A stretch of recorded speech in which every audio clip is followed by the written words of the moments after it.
Welcome back, everyone. This is Dave from Cormorant Productions, here to talk about This Is Us, Season 5, Episode 13, titled Brotherly Love. Before going any further, I will remind you guys of two things. One, this is not a spoiler-free video, so if you have not yet watched the episode, please go and do so, and then come back and watch mine. Secondly, if you like this video, please hit me up with a like, share, comment, and please subscribe to my channel. Now, what this episode was another excellent episode for Season 5. What it wasn't was a very comfortable viewing experience. It was very awkward and very tough to watch at times. And of course, it was meant to be, because it concerns conversations that are tough to have, that are uncomfortable, and are also important. And I did find it amusing at times that it almost seemed like the Facebook groups or the forums, some of the comments that have appeared in there came alive through the character of Kevin.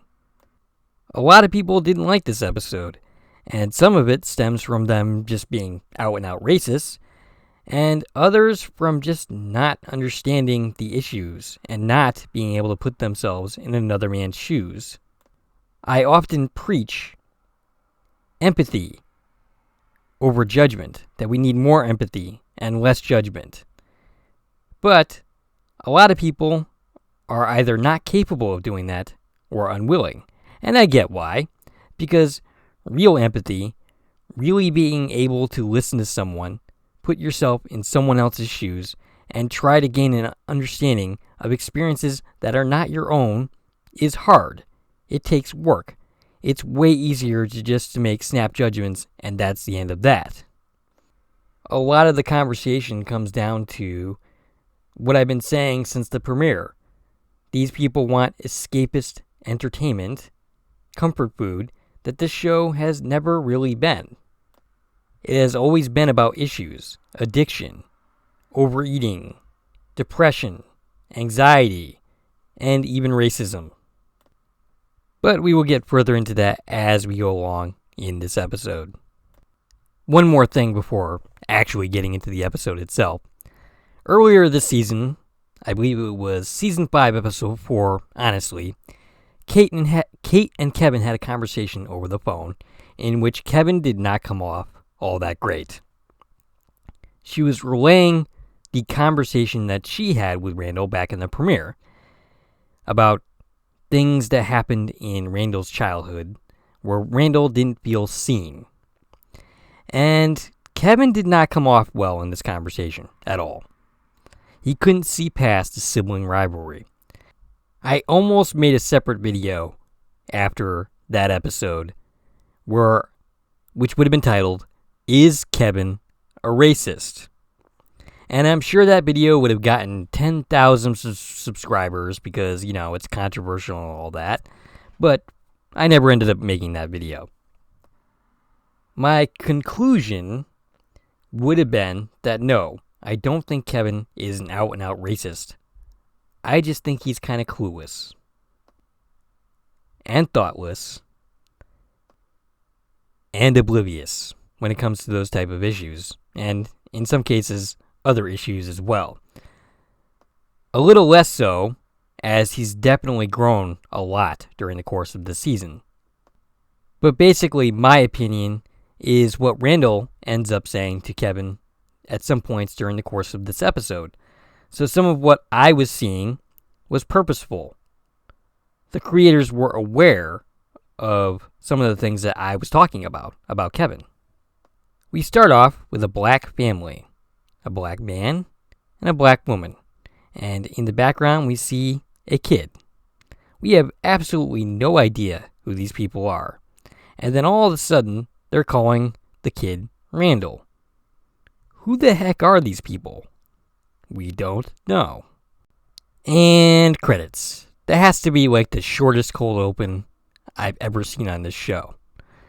Now, if I have one gripe with this episode, is that I really wanted them to just do away with the usual trappings of the show and just show Randall and Kevin in just talking the entire time. It's hard enough to present a beginning, middle, and ending to this particular story with just an hour, and actually more like 45 minutes.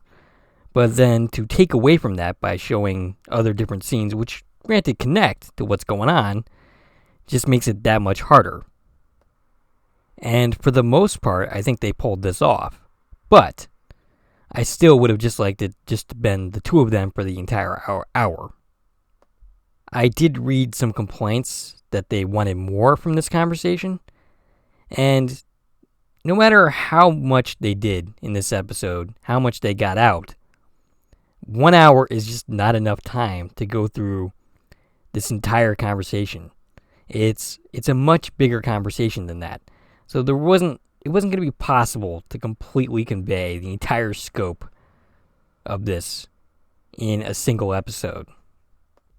We cut to the past timeline where Jack is on the phone with Rebecca, who we once again barely see in this episode.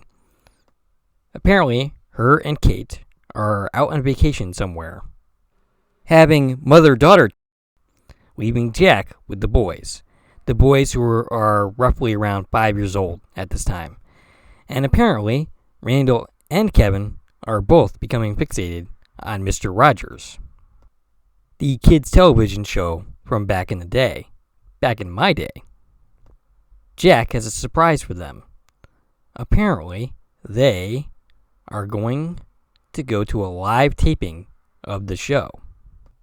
We cut to Beth and Randall. Randall is cleaning up the dishes, apparently from breakfast. But apparently he's overzealous because he accidentally pours a bowl of cereal that still had milk in it that Beth always likes to drink into the sink, which she complains about. And she says that she knows Randall is on edge because of Kevin's visit. But let's not take it out on the poor cereal milk. Indeed. Though, if I'm being honest here, I never put milk in my cereal. I always eat it dry. I hope that confession doesn't lose me subscribers. Randall says it's just so formal. And even after he finishes his sentence, I still don't quite get what he means by that.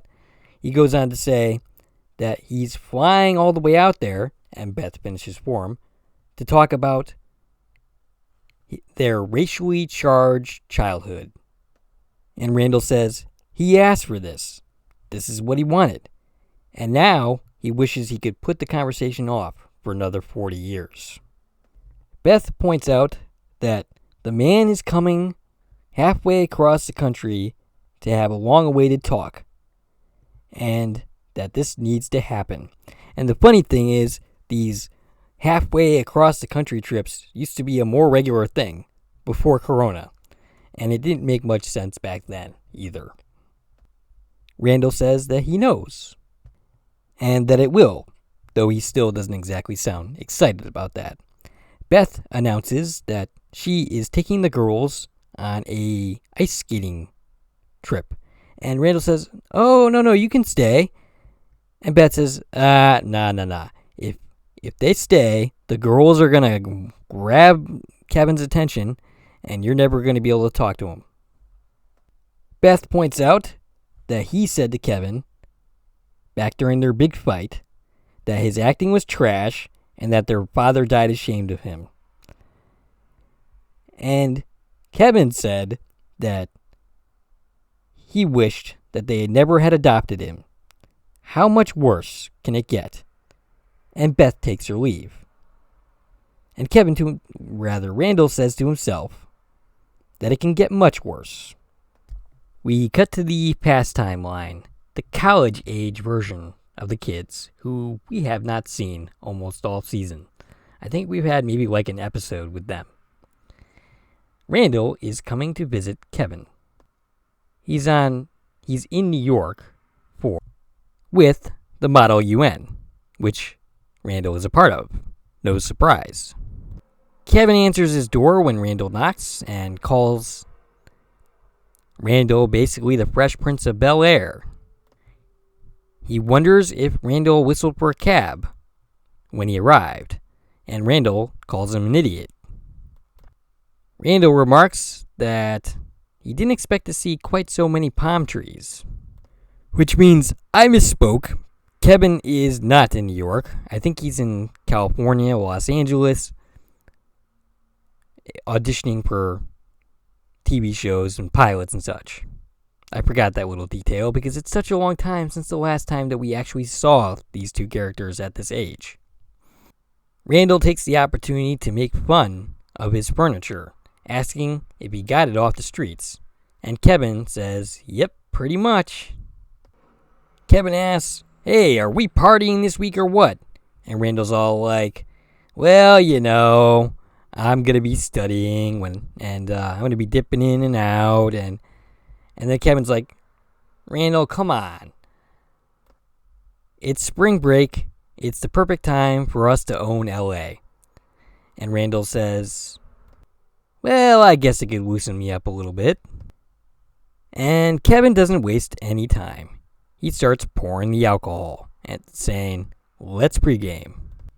Cut to present day where Kevin has arrived at Randall's house. They exchange awkward banter, and then Kevin checks his phone and says he's sorry, he's expecting a call from Robert De Niro. And boy, do I relate to that. I mean, I get calls from Robert De Niro all the time. Incidentally, this is the first time that we have gotten any kind of hint of the fallout from him walking out in the movie back during there. Apparently, Robert De Niro wants to do reshoots with Kevin, which I guess means that he's still part of the movie. But they're not really reshooting so much as shooting the footage in the first place because Kevin never actually filmed those scenes.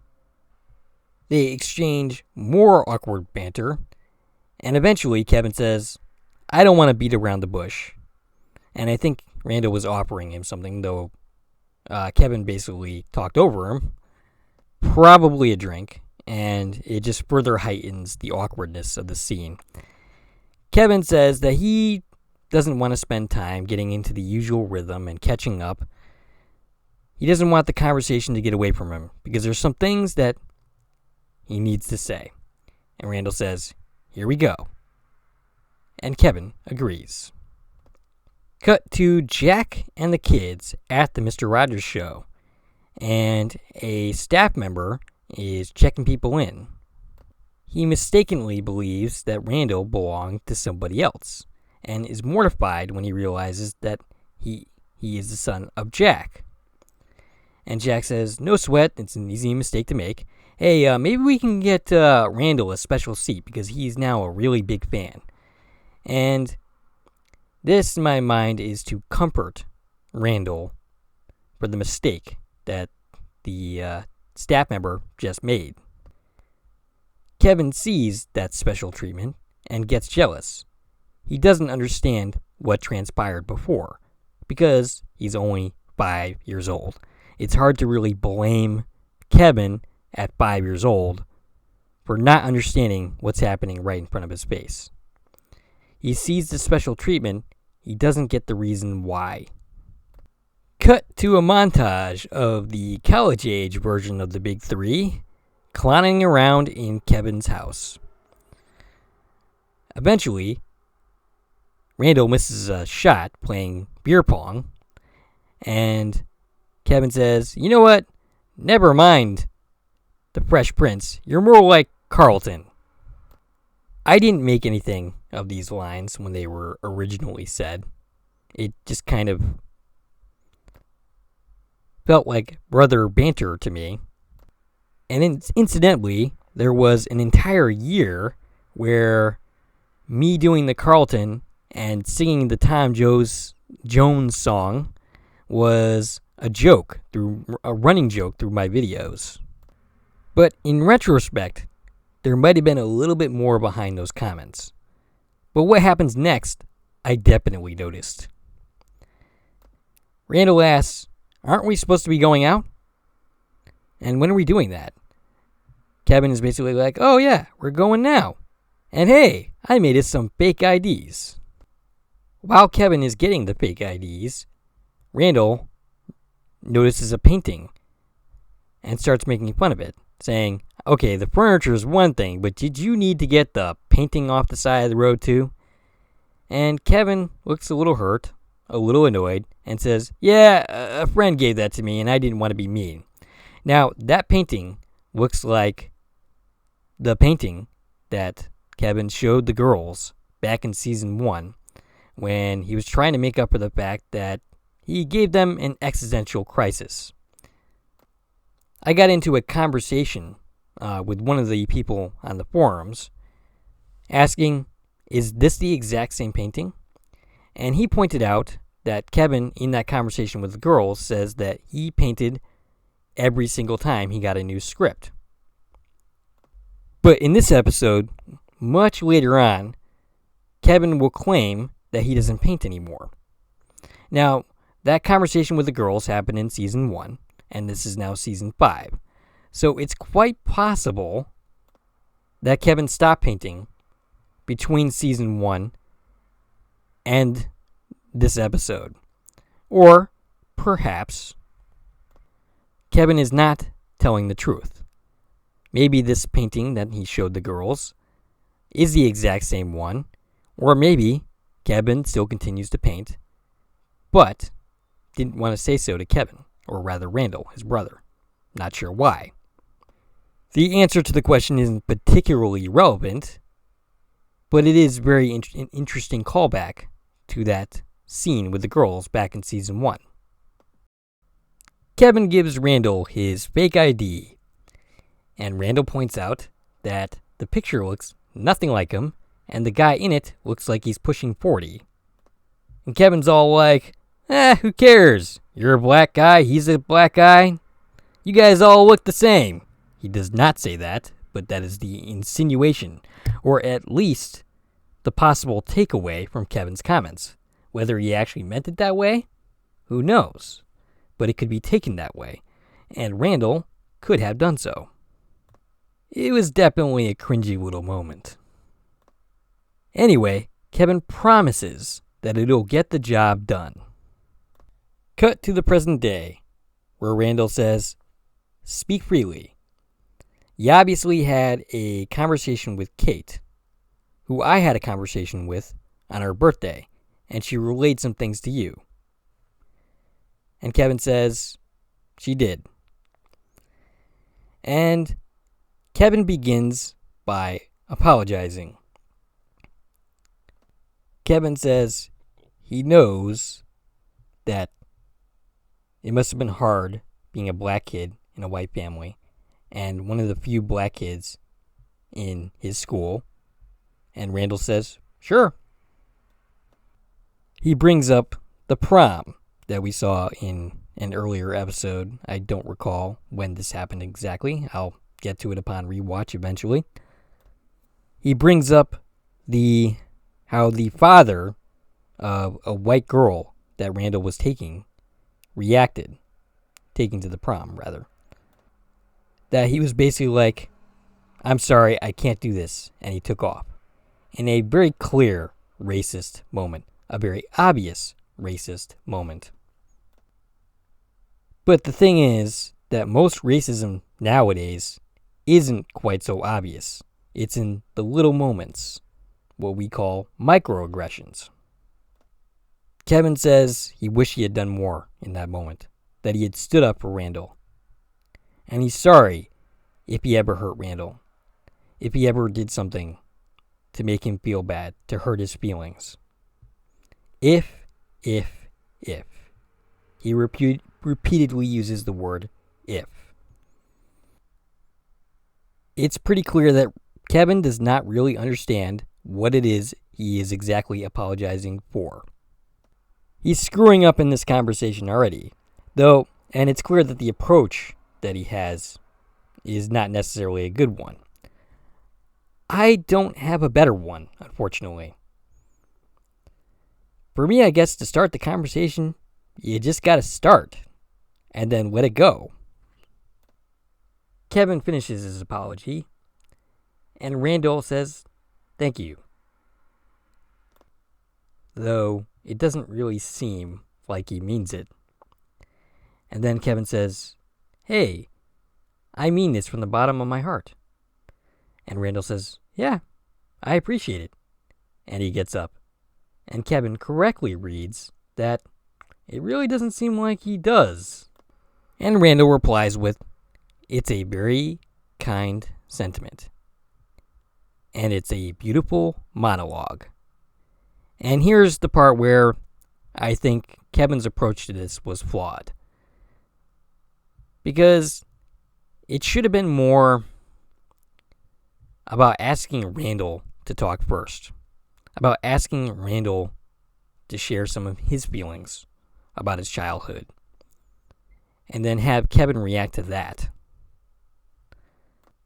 Because once again, Kevin doesn't really know what he's apologizing for. He knows the big and obvious stuff, but there's a lot of things that he didn't see, he doesn't understand, and the only way that he's going to be able to understand is to hear Randall talk about it. Kevin picks up on the fact that Randall is annoyed, and Randall says, "I'm trying not to be." And Kevin says, "I honestly don't know what you're expecting from me." And Randall says, "Honestly, Kevin, I don't know." And Kevin says, "But you are annoyed with me." And Randall repeats, "But I'm trying not to be."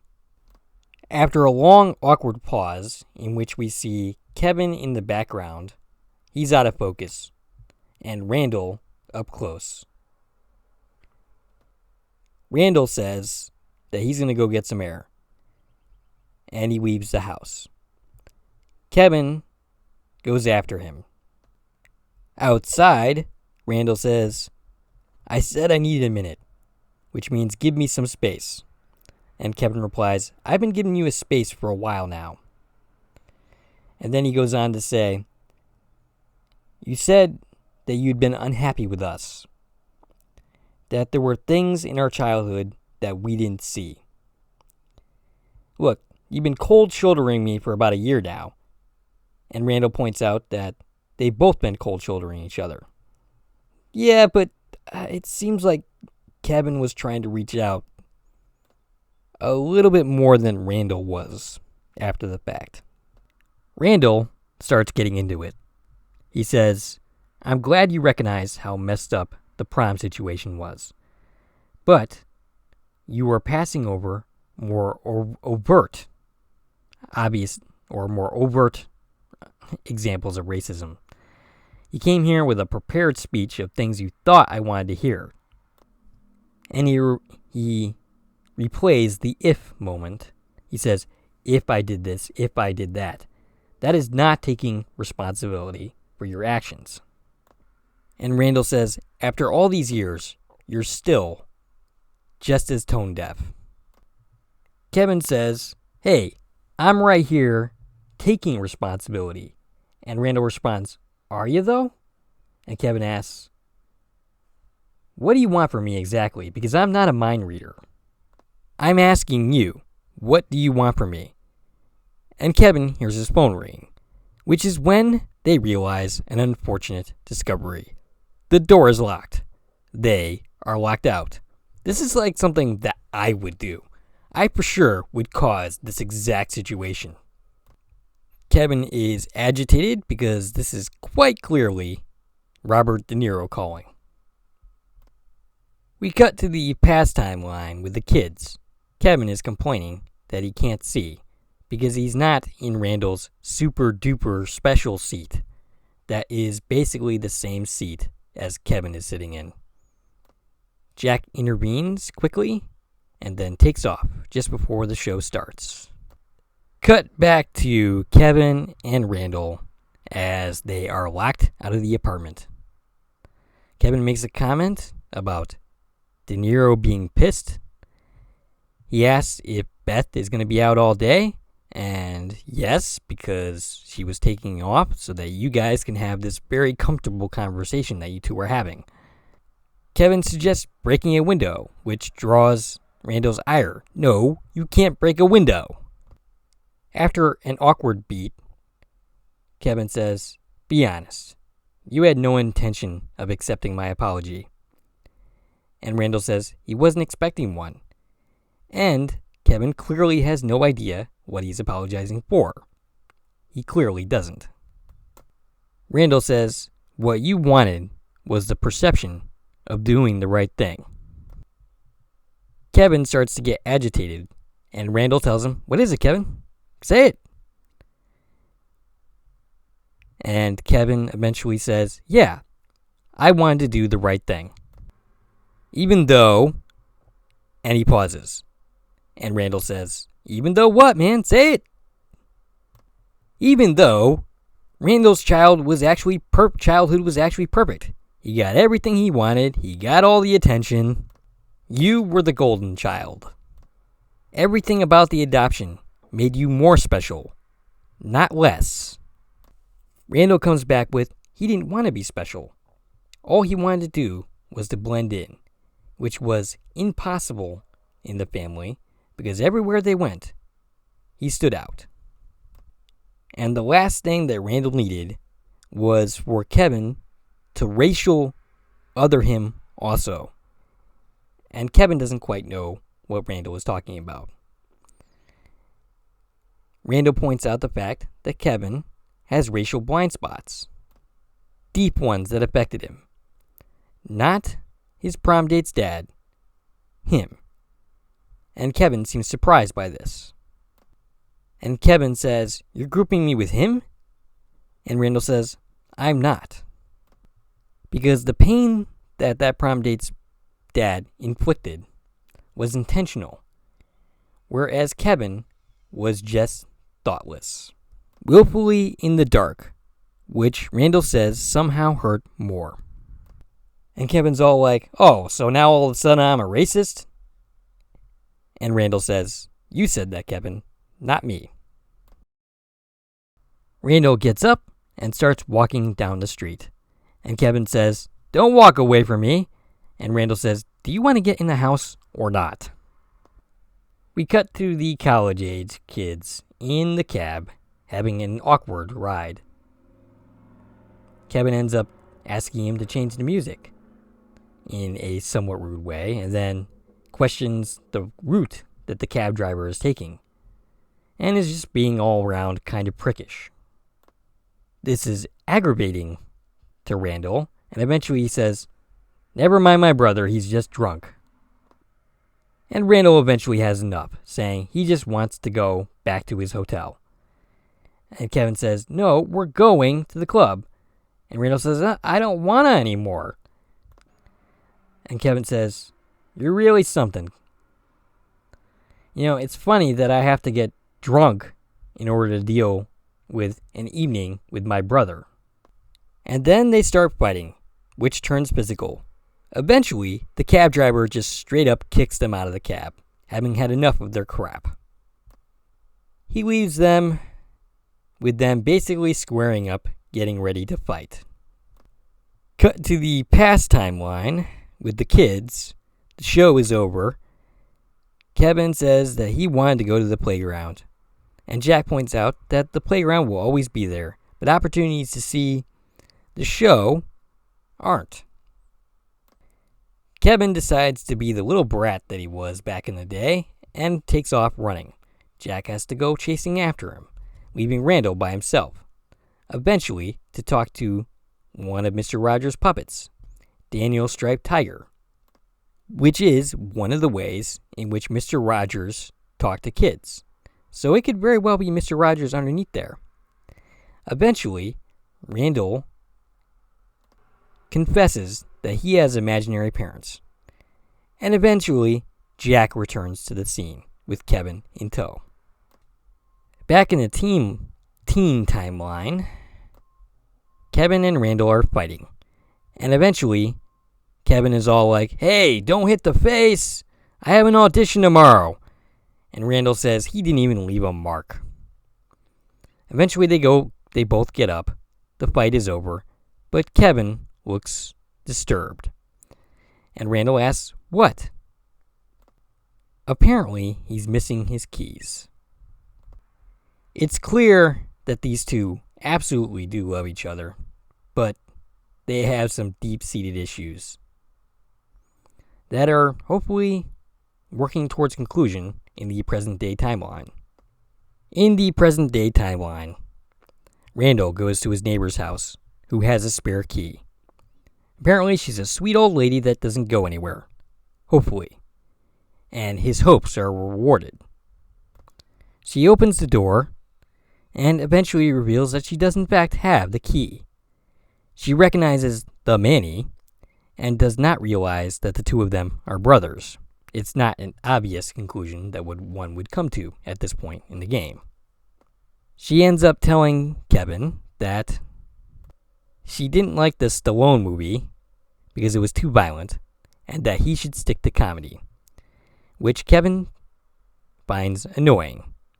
As they leave, Kevin remarks, that's fine, I'll just be a clown. But before that, Kevin and Randall have more of this fun conversation, in which Randall asks for the reason for Kevin's obvious annoyance. And Kevin says, you called me a racist. And Randall says, no, I didn't. You called yourself a racist. And Kevin asks, why would he do that? And Randall says, I don't know, maybe guilt? And Kevin goes on to say, I'm your brother, who loves you and worships you. And Randall says, I don't want your worship, man. I came here to say I'm sorry if you ever felt alone. How is that racist? And I don't particularly care for Justin Hartley's line reading here. It just felt a little bit off to me. This scene actually is the only time that I didn't really like Justin Hartley's acting. Randall says, you couldn't just call me a dork. You had to call me Carlton. It wasn't just that I didn't know cool music. You had to call me out on not knowing rap lyrics. Kevin asks a question, or rather Randall does. What if I was white?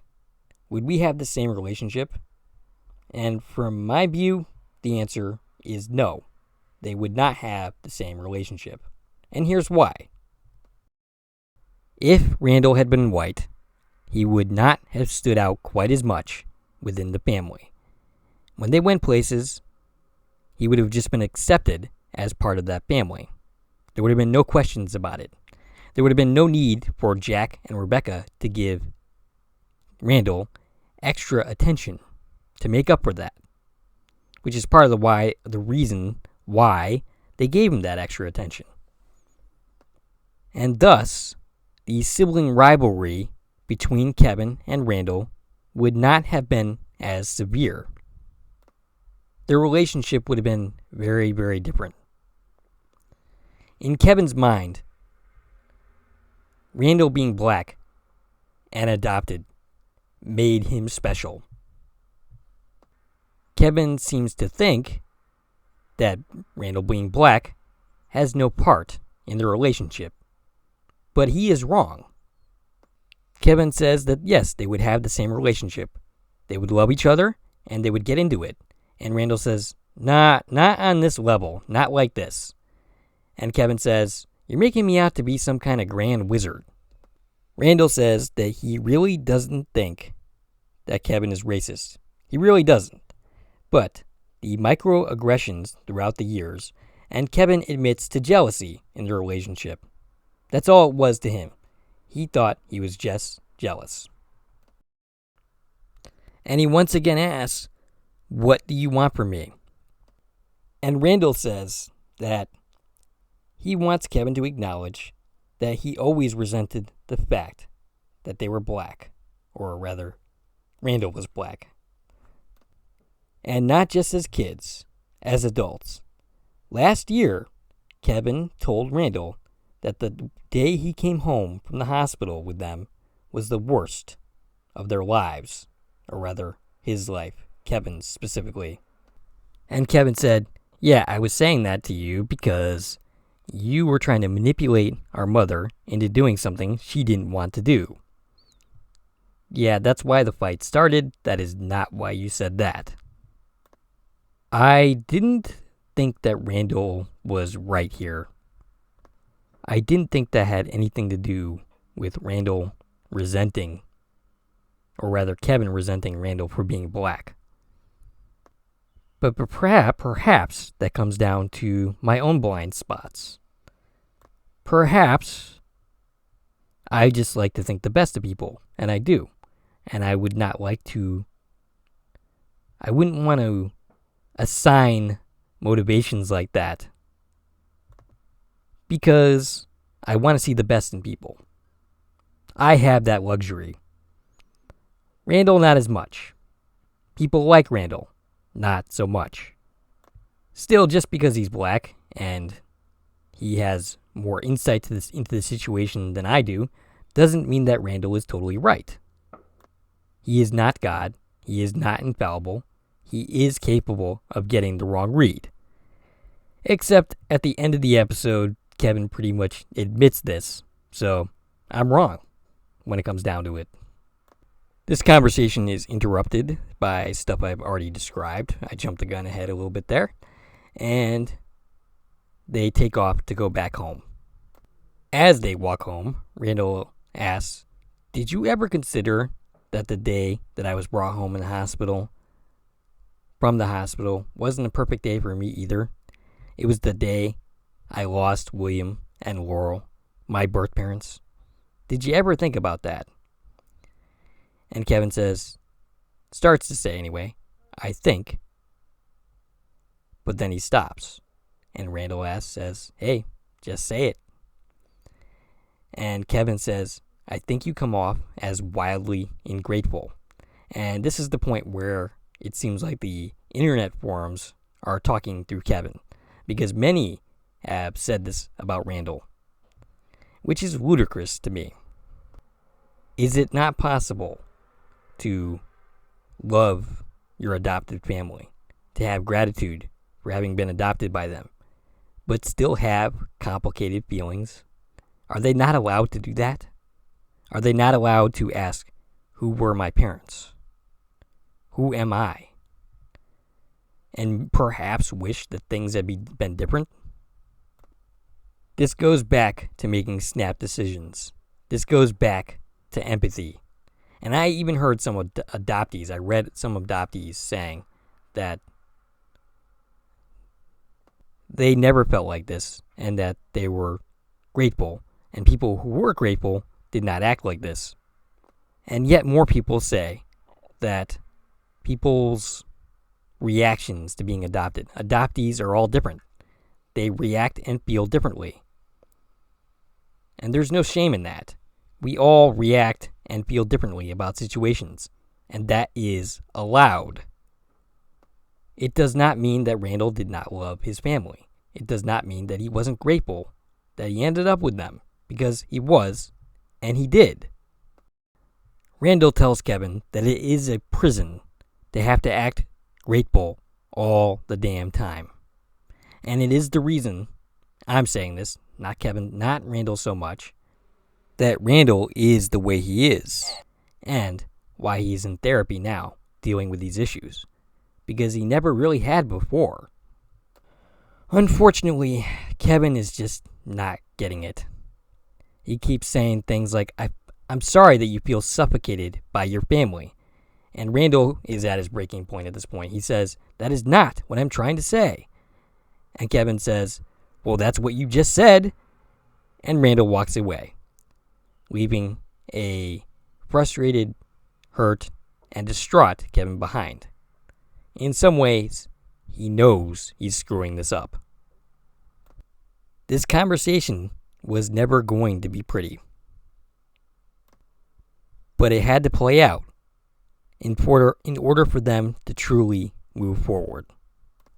Cut to the scene in the teen timeline where Randall says, I can't believe we looked for an hour and they were in your pocket. Yeah, that's also something that I would do. Kevin asks if there's a bruise on his face, and Randall says, nah, But if something pops up, however, it'll give you a little character. And Kevin replies, finally, to which Randall snorts. Randall starts to have a serious conversation. And he says, I got annoyed with you in the cab. And Kevin says, yeah, I was being a dick. I get it. But Randall says there was more to it than that. He was being rude to the black cab driver. And Kevin says, I'm rude to all cab drivers. Doesn't matter what color they are. Okay, so your defense is that you're an a-hole. That's not much of a defense. I don't see how that's better. And Randall quietly says, that's kind of an oblivious thing to say. And I had to rewind that scene about 1,000 times because I just could not hear what Niles Fitch's character, Randall, was saying. And Kevin replies, I don't see it that way, man. And Randall says, I know you don't, with a nervous laugh. Let's just talk about something else. This is an earlier version of Randall attempting to get through to Kevin. About their past, perhaps. About Kevin's own racial blind spots. And Randall clearly decides to just give it up at this moment. Because obviously, they won't resolve this at this time. They won't resolve this for another 20-something years. Kevin eventually says that he was just trying to have a good time with his brother. And he has to be honest. Things have not been going so great for him out here. And Randall asks him what he means. And Kevin admits that the painting in his house was actually his. That he used it as a way to express his feelings. His acting teacher said it would help. And he's been bombing all of his auditions. I'm probably going to bomb the one tomorrow morning. And I am the family failure.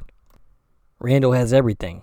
He has Beth, a bright future, and all he is the family failure. And Randall says, I don't see it that way. And Kevin smiles with a chuckle and says, I know you don't. And eventually he suggests he has Hot Pockets inside if he wants to come in. We cut to present day. Randall and Kevin are back in the house. Kevin points out where the phone is, but Kevin does not go for it. There's a bit of a silence, and Kevin asks, do you really wish you were never adopted?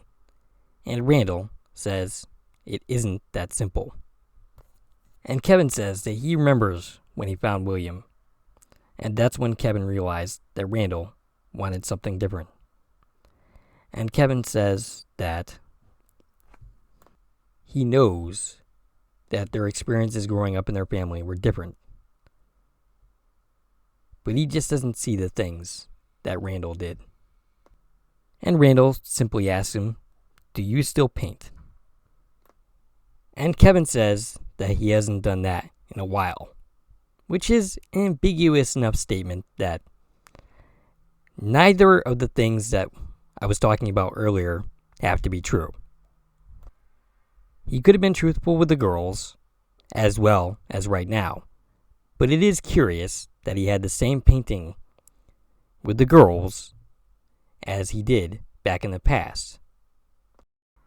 Did he reproduce it because of the feelings that the play instilled in with him were similar to what he was experiencing when he did that painting? It's possible. And he did give an explanation about painting that particular piece because of the feelings of mortality. But we're probably never going to get an answer on that question. Anyway, Randall says that he felt it was cool that his brother painted, that he tapped into his feelings by doing so. Randall goes on to say that he wants to paint Kevin a picture. He started going to this transracial adoption group. And in this group, he learned of ghost kingdoms, which is a term for adoptees imagining imaginary families. Randall did this as a kid, not realizing that it was something that was normal. He thought it was something bad that he was doing. But he could never quite escape fully into the fantasy, because in the end, he loved his family, his real family. And not being able to escape fully in it is rare for an adoptee. Kevin listens to this story with the empathy that he has displayed for Madison, for other people, that he does all the time. But for some reason, he couldn't summon up for most of this episode. He couldn't listen to his brother without getting angry for most of it, because he is still trapped in the sibling rivalry. And here he seems to break free, finally, and be able to actually listen to what Randall was telling him. And Kevin says he's sorry. He's sorry that there were things as a kid that he did not see when they were growing up. He's sorry that there's things he still doesn't see. You are my brother, and I love you. You're the only brother I'll ever have. You're my best man. Randall smiles at him and puts an arm on his shoulder and says, Dad didn't die ashamed of you. I didn't mean it. It was a cheap shot. I'm sorry. He was proud of you. And I am proud of you. And I'm sorry that I ever let you think otherwise. They embrace and both say that they love each other. And then Kevin says, You said I was a lousy actor. Randall laughs and says, You're a fantastic actor. But the neighbor was right. Your strong suit is clearly comedy. And Kevin says he knows, with a smile on his face. Beautiful scene, but if it had ended there, I would not have been really satisfied. Skipping a few scenes, we end up in the last Kevin and Randall scene of the episode. He manages to patch things up with Robert De Niro, and then sits down on the couch to watch the news. He eventually asks Randall if he still thinks about his ghost kingdom. And apparently, that's something that's supposed to typically ends later in life, but not so much for Randall. And even though he got a chance to meet William and knows who his birth mother is, or was, he still remembers the imaginary family of the weatherman and the librarian. It's like he's stuck for some reason. Kevin makes the vague comment that it's a lot, and Randall asks him, what is? Kevin can't quite bring himself to say what he wants to say.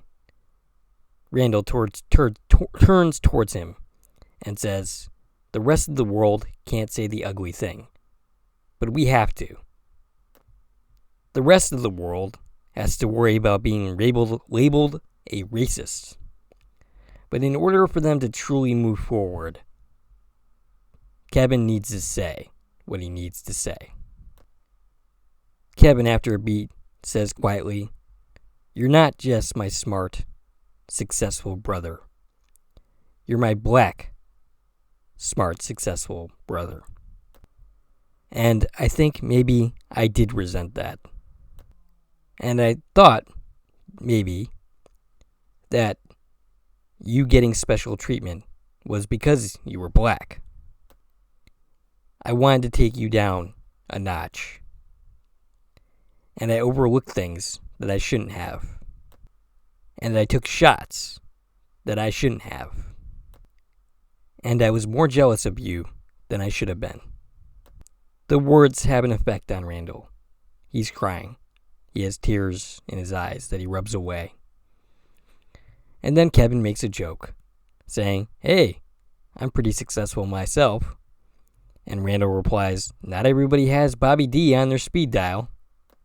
They laugh, and the girls return home. And they're all excited to see Kevin. And they whisk Kevin away to get his attention, just like Beth said that they would. We cut to Randall late at night, staring at the ceiling. And he looks satisfied. He looks relieved. Like another weight has been lifted from his shoulder from Kevin's omission. He rolls over and goes to bed. And when he dreams, it's of William and Laurel. Clearly, he's not stuck anymore. And that is where the episode ends. There will be no new episode until May 11th. And by the way, I didn't say this. I'll say it again. This was an absolutely fantastic episode. I understand why people don't like it so much. I completely disagree with them. I thought this was great. Now, since there's no new episodes for like a month, during that time, I will be doing both rewatches of this series from Season 1, as well as some Quantum Leap rewatches. I'll probably alternate between the two series, and occasionally I might even do some during the same week, depending on how motivated I am during that week. There's only 3 episodes left to the season. The creators have told us that. So now there will only be 16 episodes this season as opposed to 18. And thanks to all the production problems, I think we are lucky that we even got that. If you like this video and my content in general and want to support the channel, there are a number of ways to do so. You can follow me on Twitter at Core Productions. You can join one of my 2 Facebook groups, the Corman Productions one, as well as the This Is Us discussion page. You can buy something from the Corman Productions store on Zazzle. You can buy me a copy, which is a new way to support content creators such as myself. And of course, you can like, share, and comment on this video, as well as subscribing to my channel. This is Dave from Corman Productions, signing off.